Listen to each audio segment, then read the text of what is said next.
Hola, ¿qué tal? Bienvenidos a La Pepa. Este es un programa de Canal Capital y de lasillavacía.com, donde buscamos explicar en profundidad esos temas que son de interés para usted. En Bogotá hay una figura que muy poca gente conoce. Se trata de los alcaldes locales.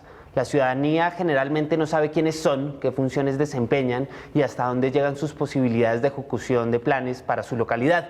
Justamente hace unos días el alcalde mayor, Enrique Peñalosa, le pidió la renuncia protocolaria a todos los alcaldes locales de la ciudad, asegurando que deben ser revisados los procesos de contratación de estos funcionarios, frente a muchas dudas que había en el ambiente y que pues no estaban convenciéndolo de a mucho. Días después aceptó la renuncia de los alcaldes de Ciudad Bolívar, de Rafael Uribe Uribe, de Bosa, de Kennedy y de Puente Aranda. Esto sumado a los alcaldes de Teusaquillo y Mártires, que ya habían radicado esta renuncia con antelación. Para analizar qué papel juegan estos funcionarios, hasta dónde llegan sus poderes y cómo son elegidos, a quién deben responder, tenemos a dos invitados el día de hoy que han conocido muy de cerca este proceso desde distintos puntos de la ciudad. Ellos son Alicia Eugenia Silva, ella es exsecretaria de Gobierno de Antanas Mocus, es analista política y es economista y politóloga. Ella también es miembro de nuestra red de paz. Bienvenida. Gracias, Eduardo. Programa importante, porque no solamente yo creo, no creo que no los conozcan, sino entre las clases estratos altos se conoce menos. Los alcaldes locales son muy importantes para las localidades de menores recursos. Hay una diferencia ahí que podemos analizar. Ya discutimos. Y también tenemos invitado a Iván Casas, él es el subsecretario de Asuntos Locales, tiene una maestría en estudios sobre desarrollo y es politólogo y por supuesto, por su cargo y por lo que ha estudiado, también sabe muy de cerca de qué se trata. Bienvenido. Eduardo, muchísimas gracias por la invitación, estamos muy contentos de acompañarlos el día de hoy. Y con estos dos expertos vamos a ver qué saben los que saben.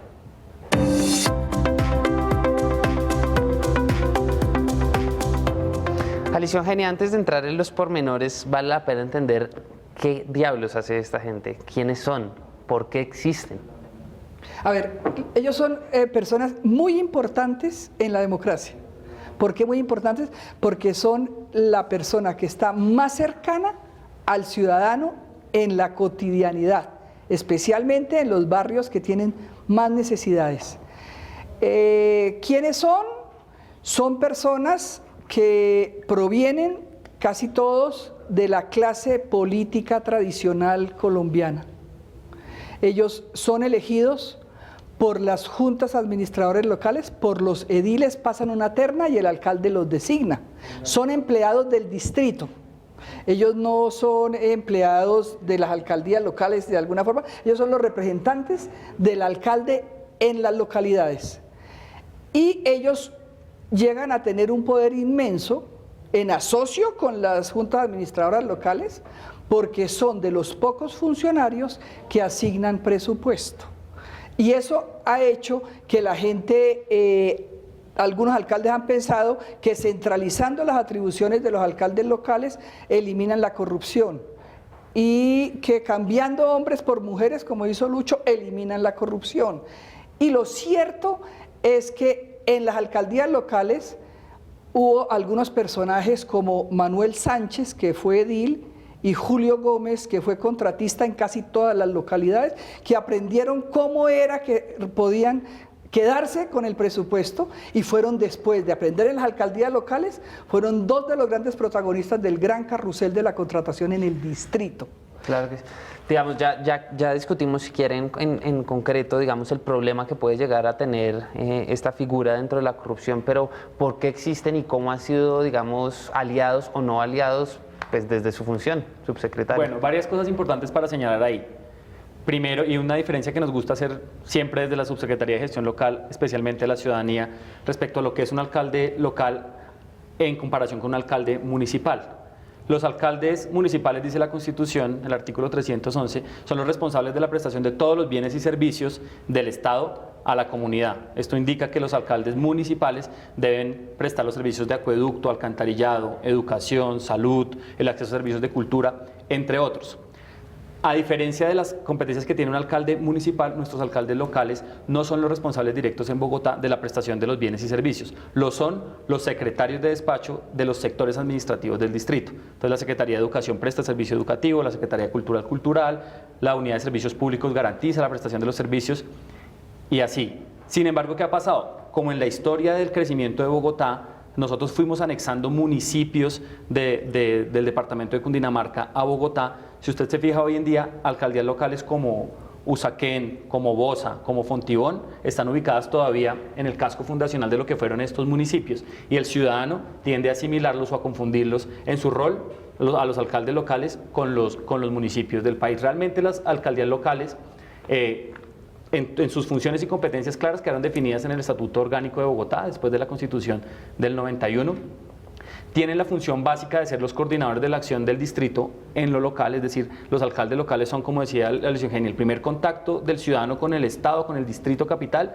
y son los coordinadores de la acción que debe realizar todos estos sectores frente a la comunidad. Sin embargo, para empezar a plantear la discusión, hemos identificado que hay unos grandes problemas de capacidad institucional en estas alcaldías, originada en que les han concentrado y les han bajado un gran número de responsabilidades, funciones y competencias a los alcaldes locales.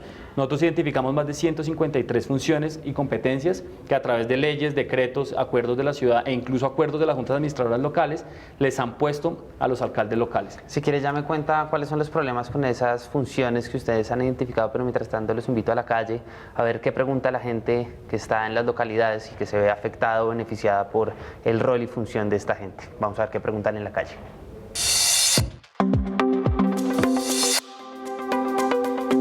Yo quisiera saber cómo se escogen los alcaldes locales. Alicia Eugenia, usted ya adelantaba un poco cómo eran elegidas estas personas. Una terna por parte de los ediles, de las juntas administradoras locales, y los elige el alcalde por medio de una entrevista, en la que por cierto generalmente está el secretario de gobierno. Pero bueno, más allá de eso, que es una cosa técnica que está en la ley, ¿cómo se eligen los alcaldes? ¿Cómo es la transacción política detrás de eso? Pues mira, como lo dijo Iván, eso viene más o menos reglado desde 1993, fue posterior a la Constitución, porque el decreto 1421 es una ley, un decreto ley que lo hizo el Congreso, que fue quien decidió durante el gobierno de César Gaviria. El ministro del Interior era Humberto de la Calle y el ministro de Hacienda era Rudy Gómez, el alcalde mayor en el momento era Jaime Castro, y ahí se decretó el decreto ley 1421. ¿Por qué un decreto ley? Fue un decreto que se hizo sin que se discutiera mucho en el Congreso, se hizo con atribuciones especiales al presidente de la República, y allí tú encuentras lo que iba a ser el decreto ley marco para el Distrito Capital. Perdón. Entonces, después de eso viene, ahí se dice, deben ser elegidos por las juntas administradoras locales, le pasa una terna al alcalde mayor y el alcalde mayor decide. Nosotros fuimos los primeros con Antanas en el 95 que elegimos alcaldes locales y establecimos un procedimiento. Eso no está en la ley, sino que nosotros lo reglamentamos, y lo que hicimos es que hacíamos unos concursos dentro de la terna, unos exámenes, unas entrevistas, y decidíamos que el mejor era el que salía elegido. El alcalde puede elegir a cualquier persona que le mande dentro de la terna, bajo cualquier método, digamos, la junta administradora local. Entonces, ¿qué ha pasado? Ellos de todas formas, no importa cómo sea, ellos son representantes de las fuerzas políticas que tienen peso en el Consejo de Bogotá. ¿Y qué pasa? Que en un momento dado, cuando con el 1421, el mismo decreto del que habla Iván, se le quitaron a los secretarios de despacho la posibilidad de asignar presupuesto a través de las empresas por no poder volver a ser miembros de las juntas directivas de la empresa de energía, ni de la empresa de teléfonos, de las grandes empresas del distrito, los únicos funcionarios políticos que podían asignar recursos del distrito eran los alcaldes locales, a través de la contratación que se podía hacer a través de los fondos de desarrollo local en ese momento. Cuando viene Peñalosa, después de la primera administración de Mocus, Peñalosa cree que la corrupción que se estaba dando en los fondos de desarrollo local se podía eliminar haciendo unas unidades de ejecución local en cada una de las secretarías. Después viene el Polo y vuelve y devuelve a los fondos de desarrollo local, le quita fuerza a las UELs, y en este momento están en una mezcla en que los fondos de desarrollo local, que es los fondos son fondos plata que ejecutan con la asignación presupuestal que le entrega el distrito. Por ley, el distrito le entrega a las localidades el 10% de los ingresos corrientes, que pueden ir hasta un 20%, y como han sentido que eso es mucha corrupción, nunca ha avanzado mucho más allá del Claro. 10%. Alicia Eugenia, ahí hay un punto, usted toca y describe muy bien, y le agradezco como todo el panorama histórico de esta figura, que me parece muy importante entenderlo. Ya Iván hablaba también de cómo en Bogotá se han ido anexando municipios como Usaquén, que es Bogotá, Todo lo hizo Rojas Fontibón, Pinilla. en fin. Eso lo Pero hizo en todo el eso me 57. lleva a una discusión de fondo, y es, bueno, esta gente no necesariamente tiene tanto control político, porque si bien lo elige el alcalde, debería responder ante una ciudadanía que no lo eligió. ¿Debería ser esta gente elegida popularmente? Yo quiero complementar lo que decía Alicia Eugenia con un tema, y es, después de, digamos, de que se expide el 1421, los alcaldes mayores empiezan a revisar el mecanismo por el cual deben imponer alguna serie de requisitos para ese proceso de terna que les va a hacer la JAL. En el año 2005 se expide un decreto nacional, que es el decreto 1350, que regula un poco más ese proceso, reglamenta el 1421. ¿Y qué es lo que dice ese decreto? Que antes de que la JAL le presente al alcalde mayor una terna, debe mediar un proceso meritocrático. Lo que ocurre allí es que dice el decreto nacional, la administración distrital debe contratar a una universidad pública o privada reconocida de idoneidad que adelante un concurso, un proceso meritocrático con un examen de conocimientos específicos sobre temas locales y sobre normatividad en general en el distrito, que le permita garantizar a esa JAL que le llegaron gente de reconocida idoneidad y calidad. Entonces, hoy en día, ¿cómo funciona? Arranca una nueva administración, un nuevo alcalde mayor a contratar a una universidad, esa universidad hace un proceso, nosotros hicimos una convocatoria pública, se inscribieron más de 3.000 aspirantes a ocupar los 20 cargos de alcaldes locales, ellos hicieron un proceso. Claro. Digamos, el proceso está claro, pero detrás de todo esto hay una gran duda, y es si esta gente tiene lo que llaman en inglés accountability o rendición de cuentas. En mi concepto sí lo tienen, y tienen varias fuentes de control. Por un lado son sujetos del control político que les hace la Junta Administradora Local, pero además de eso hay dos organismos de control activos en cada una de las localidades, que son la Contraloría Distrital y la Personería. Si usted mira, solo para darle un ejemplo, si usted mira un municipio que puede tener recursos entre 10.000 y 15.000 millones, usted encuentra que en ese municipio hay un personero municipal y que el control fiscal lo realiza de pronto la Contraloría del departamento a través de un delegado.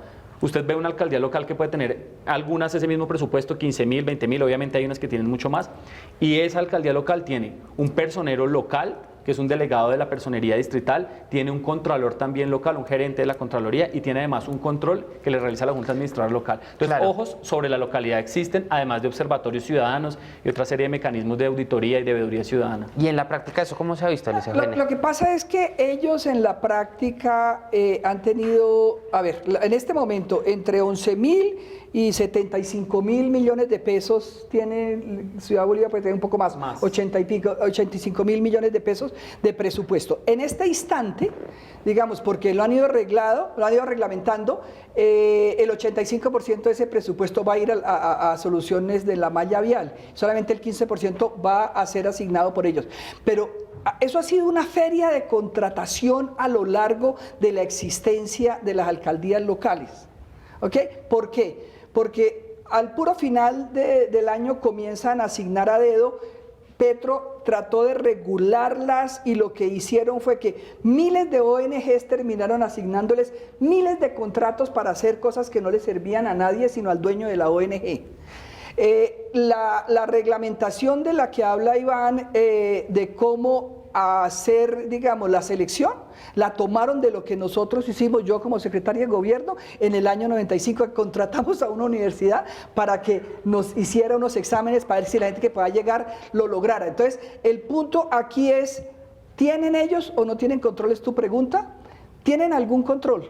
Y yo creo que la mejor forma de poder llegar a tener algún control real es como que haya unas veedurías ciudadanas, no de esas que pagan, sino de la gente estar pendiente detrás de las obras. Ahorita el 85% se va a ir a la malla vial. Entonces, les queda el 15%. Dentro de ese 15%, también hay posibilidades de que terminen en mala contratación, pero lo que pasa es que ellos han tenido muchísimo dinero en contratación directa. Mire, fueron tan importantes las alcaldías locales en el 98, 2000 y tantos que les quitaron los recursos, que los concejales pasaban detrás de los ediles para que les asignaran contraticos a las comunidades donde tenían sus votos, porque Claro, los pero ahí hay concejales ya no tenían votos. Ahí hay otra discusión y es si esta gente tiene mucha o poca plata. Porque si bien usted dice las cifras, es de 25.000 millones a 85.000 millones dependiendo del tamaño y demás, pues hay mucha gente que dice, no, pues no tenemos las garras suficientes para hacerlo. Ya lo decía Iván, pues la alcaldía es la que construye el colegio, ellos dan la dotación, por poner un ejemplo. Exacto. ¿Es suficiente esa plata? Yo creo que es suficiente y además cuando se señala que no es suficiente es porque no se conoce muy bien las competencias entre una entidad, digamos, de la administración central y las alcaldías locales. ¿Qué pasó? Históricamente las alcaldías locales no tenían ninguna orientación respecto a en qué debían invertir esos recursos. Entonces uno encontraba alcaldías locales construyendo teatros, construyendo colegios, construyendo salones comunales, construyendo unidades de atención en salud, por ejemplo. Y por supuesto cuando una alcaldía local se metía en un proyecto de estos, pues se le iba el 50% del presupuesto, el 30% de su presupuesto. Que también plantea retos muy grandes en hacer coincidir el plan de desarrollo con el plan local, digamos, del alcalde. Exacto. Nosotros lo que decimos es el rol de los fondos de desarrollo local debe ser un rol subsidiario y complementario al de los recursos y las responsabilidades de los sectores del distrito.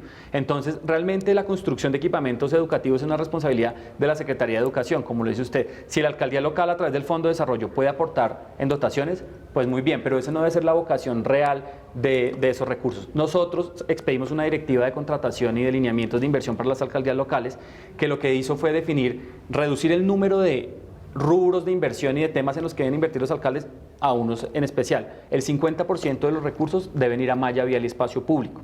Un 10% adicional debe ir a construcción de parques y dotación de parques vecinales y de bolsillo. Ya llevamos un 60%. 5% de los fondos debe ser para dotaciones en temas de seguridad. Un 4% es para acciones de inspección, vigilancia y control, que es básicamente el fortalecimiento de las inspecciones de policía y de toda la labor de control que realizan las alcaldías. Un 6% es para temas de adulto mayor y un 10% es el tema de costos administrativos o de fortalecimiento de la localidad. Eso nos da el 85% que decía Luis Eugenia, y el 15% restante si son para unos proyectos más específicos de tipo local que ellos desarrollan. Participación, temas culturales. Hay otro temas tema que me deportivos. parece importante tocar, es el tema ideológico. Hoy tenemos un alcalde de derecha, digamos que ha sido apoyado por unos partidos que todos conocemos. En otros momentos la ciudad ha tenido alcaldes de izquierda. Y estos alcaldes locales no necesariamente coinciden con la ideología de este alcalde o de la localidad. Por poner un ejemplo, la localidad de Chapinero podría ser una localidad de derechas, pues porque hay gente pues con dinero que creen, bueno, estos principios que podrían ser catalogados de derecha. No necesariamente el alcalde local podría representar esos intereses y sí tal vez los del alcalde, o al revés. ¿Usted cómo ve ese problema? Yo creo que los alcaldes locales deben cumplir una función, como yo le digo, de cercanía a la ciudadanía y de representante casi que del alcalde local, del alcalde mayor en lo local. La representación de por qué se llega a un alcalde con una ideología distinta a la del alcalde mayor se debe a la representación de la gente que vota en su localidad. Es imposible que el de Chapinero puedan terminar eligiendo un señor del Polo cuando Chapinero no haya votado por el Polo, porque los alcaldes locales son elegidos por los mismos votos de los concejales y del alcalde mayor en esa localidad. Es decir, que lo más probable es que los alcaldes locales representen las mayorías dentro de la localidad de donde fueron elegidos. Si lo logran de otra forma me parece extraño, pero yo creo que toda esa discusión de que si alcaldes locales o alcaldes mayores, si elegidos popularmente o no, son discusiones que el mundo no ha decidido. Londres ha tenido alcalde mayor y dejó de tenerlo por un tiempo, tuvo solamente alcaldes locales y hace unos pocos años volvió a tener la figura del alcalde mayor. Entonces, no es claro cómo hace uno para manejar una metrópolis del tamaño de Bogotá. Bogotá es una cosa muy grande y definitivamente es una ciudad es un estado. Es casi una ciudad-estado con un presupuesto mucho mayor que el de muchos países centroamericanos, con ciudades dentro de esas localidades más grandes que ciudades en América Latina, en América Central. Entonces, digamos, el hecho de elegir el alcalde mayor por voto popular y los locales también por voto popular puede traer más problema de lo que es consciente la gente que propone a veces esas propuestas, porque hay una serie de bienes y servicios que va a tener que seguir prestando la ciudad de Bogotá, el distrito, por simples economías de escala. Subsecretario, ¿usted cómo ve ese problema ideológico? ¿Cómo se ha planteado desde su trabajo, por Yo ejemplo? creo que digamos, que llegue un alcalde local de una posición, digamos, en el espectro ideológico distinta al alcalde mayor, es probable, pero no es muy posible. Hemos visto el alcalde mayor también podría, en cualquier caso, retirarlos y dejar unos alcaldes encargados. Respecto al tema del mecanismo de elección, yo creo que, como decía Alicia Eugenia, no es el tema de fondo, más es el tema de fondo, el tema de la capacidad institucional que tienen los alcaldes locales. La semana pasada en un foro hablábamos con un panelista internacional que nos contaba cómo opera los gobiernos locales en Madrid. Y lo que él nos señalaba es que independientemente que allá son un régimen semiparlamentario, digamos, que en el que el Ejecutivo proviene del legislativo, digámoslo así, los alcaldes de los distritos allá en Madrid llegan y tienen un 95% de personal de planta que viene históricamente en las administraciones de carrera administrativa. Entonces, independientemente de la visión que tenga, ya encuentra una estructura institucional, un aparato que le permite operar. Esa no es la situación de nuestras alcaldías locales. La Secretaría de Gobierno tiene alrededor de 500 funcionarios dedicados a las alcaldías locales, de los 900 que tenemos, para 20 alcaldías locales. Tenemos alcaldías en un promedio entre 35 y 40 funcionarios de planta. Para las 153 funciones que tienen los alcaldes no es suficiente. Entonces lo que encontramos es un número importante de prestaciones de servicios que obviamente son reemplazadas en cada periodo dependiendo del alcalde que se encuentre en su momento, claro. Y entonces eso no le da continuidad e institucionalidad a las políticas que se están desarrollando. Alicia Eugenia, Iván, los invito entonces a que vayamos a la pepa de este asunto.